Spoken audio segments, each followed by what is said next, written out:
Eh bien, quelle série, quelle finale. Ce que je peux vous dire, c'est que la saison 2 de Power Book 2 est une masterclass. Voici une nouvelle vidéo où on va parler rapidement du dernier épisode et des possibles enjeux dans la saison 3.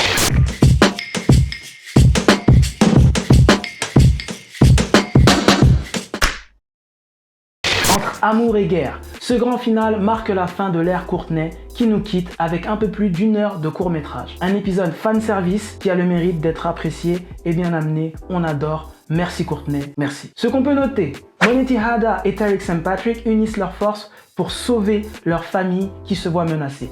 On assiste clairement à un tel amour inconditionnel qu'ils sont prêts à mener la guerre pour la défendre. De son côté, Tariq ne recule devant rien. Il sait qu'il risque gros, perdre sa petite sœur Yasmine à tout jamais, qui va bientôt être adoptée. Une course contre la montre commence, impossible de vivre la perte de sa dernière petite sœur. Tariq met tout en œuvre pour en avoir la garde. On serait prêt à tout pour l'amour. T'es pas tout seul, compris? On serait prêt à tout pour le pouvoir. C'est ce type ou moi, Cain. L'univers peut changer le cours de nos vies en un instant. Après ça, tu ne seras plus jamais le même. J'ai noté qu'on y voit ici un réel jeu d'échecs comme dans le générique de Power Book 2. Tariq place ses pions de manière stratégique et mène à bien ses plans pour avoir des coups d'avance. À titre de comparaison, c'est exactement les mêmes actions que menait son père dans Power. Condamné pour un meurtre qu'il n'a pas commis, son ami Brayden, lui, témoigne à la barre et prend la seule responsabilité d'être derrière la vente de drogue dans le campus de Stansfield. Cela permet à Tariq de repartir libre de son procès. Durant cette saison, on a pu remarquer une évolution d'amitié complexe entre ces deux personnages, restant loyal malgré tout. Un remake de l'amitié Ghost et Tommy sous l'ère Power. Ce stratagème s'avère gagnant. Tariq réussit à mettre Yasmine à l'abri avec sa mère sous protection judiciaire et une nouvelle identité pour les protéger. Mais quand tout va bien, tout va mal dans Power Book 2. Un paradoxe qui prouve la complexité de cette série. En effet, Effie a tué Laurel Baldwin, faisant passer ce meurtre pour un accident de voiture. Une manière d'éliminer son adversaire potentiel au titre de gagner l'amour de Tariq. Un enjeu qui aura, selon moi, des répercussions majeures dans la saison 3. Cela fera basculer les relations du trio gagnant, jusque-là soudé depuis Chote. En ce qui concerne Monet, elle aussi recule devant rien. Elle en va jusqu'à demander de l'aide auprès de Tariq, jusqu'alors en doute de lui. Pas le choix, sa famille est en danger et même si elle a subi des séquelles du dîner de vérité de l'épisode 8, Monet souhaite recoller les morceaux. En effet, Mecca, pour qui elle a fait évoluer ses sentiments depuis son adolescence, est en vrai un indice des fédéraux depuis les événements de Lobos dans Power.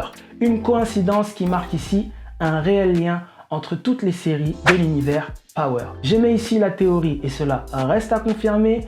Dans l'avenir arrivera un moment où toutes ces séries, y compris les répercussions dans la série Raising Kanan, seront liées et on aura le droit à un crossover. Mais revenons-en à Monet. Elle met elle aussi un stratagème en place pour doubler Mecca. Lui semble bien déterminé à obtenir ce qu'il veut, usant d'une double identité connue sous le nom de Dante Spears.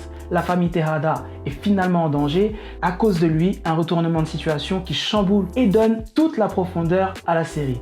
Drew et Diana écoutent leur père, Lorenzo les convainquant de suivre le plan indiqué par leur mère. C'est aussi une course contre la montre puisque Mecca envoie ses sbires pour tuer Lorenzo, mais il n'en est rien, la famille Tejada exécute leur plan et stoppe Mecca. Ainsi, tout rentre dans l'ordre, enfin pas tout à fait, encore un énième retournement de situation et on aura les répercussions. Dans la saison 3, pendant tout ce temps, Zeke enquête lui sur la mort de la professeure Carrie Milgram avec qui il avait une relation amoureuse. Il doute sur l'hypothèse du suicide et va à la rencontre de l'inspecteur Whitman. L'enquête classée sans suite va être réouverte. Après les soupçons de Zeke, une prise de la caméra de surveillance montre que Monet est en stationnement proche du domicile du professeur Milgram le soir de son décès. L'inspecteur finit par montrer cette photo à Zeke et lui fait tout de suite le lien.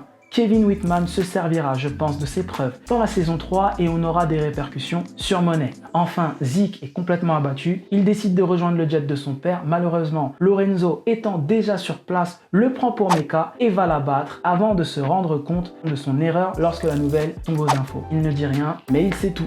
Monet se sent sorti d'affaire, mais le décès de son fils préféré va possiblement changer le personnage durant la saison 3. Que fera-t-elle lorsqu'elle découvrira que Lorenzo est derrière le meurtre de son fils? J'ai hâte de voir si cette théorie s'avérera vraie, mais je pense que Lorenzo n'ira pas plus loin que la saison 3. Affaire à suivre. Pour Tariq, le meurtre de Mecca sera possiblement un retour de flamme. En effet, la réapparition de la fédérale Blanca Rodriguez n'est pas là pour rien et je pense qu'elle sera de nouveau sur ses côtes. Tariq, je vous ai dit qu'il allait n'allait pas s'en sortir. De son côté, Rachel Tate, lui, réussit ses magouilles et obtient sa place en tant que membre du Congrès. Ce passage ouvre la voie pour la prochaine série Influence en développement dans la saison 3. Et enfin, on sent que Tariq est de plus en plus hanté par les personnes disparues. Au fur et à mesure de la série, il est tourmenté psychologiquement et je pense qu'il y aura des répercussions sur les actes criminels qu'il a commis avec le décès de Lorraine. Tout comme son père qui souhaitait se retirer de cette vie pleine de dangers, quand on est en quête de power, il n'y a pas de machine arrière. Arrivera-t-il à ses fins pour rejoindre sa mère et Yasmine? Je pense que le chemin sera très long puisque même si Tommy est actuellement en train de vivre ses aventures dans sa propre série, je pense qu'il réapparaîtra pour se venger de Tasha et de Tariq, mais cela reste à voir. La vidéo touche à sa fin, j'espère que tu as aimé. Si c'est le cas, n'hésite pas à lâcher le pouce, à partager et à t'abonner. On se dit à la prochaine pour parler justement de la série de Tommy, et dites aux personnes qui vous sont chères que vous les aimez, car c'est important. À bientôt. Peace.